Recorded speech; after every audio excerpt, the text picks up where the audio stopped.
Ya saudaraku, tim nasional bola voli putra Indonesia bangkit membalas Vietnam di set kedua SEA League 2024 leg pertama, di mana Indonesia yang berupaya menjaga keunggulan berhasil menutup set kedua dengan poin kemenangan 25-21 dan imbangi Vietnam lewat skor 1-1 di Filipina pada Minggu 18 Agustus.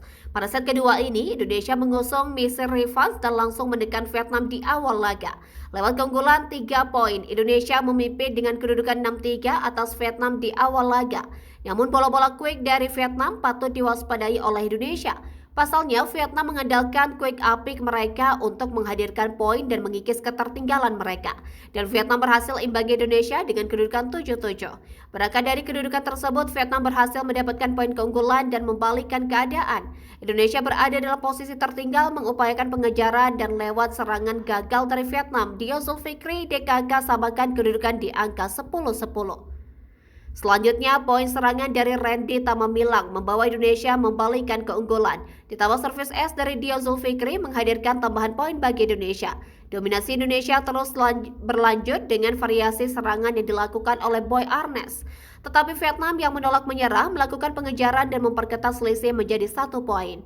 Teddy Tuyen terus menjadi ancaman bagi Indonesia lewat bola quicknya yang sejauh ini belum berhasil diredam. Hingga pertengahan set kedua, Indonesia konsisten mempertahankan keunggulan dengan poin 18-15.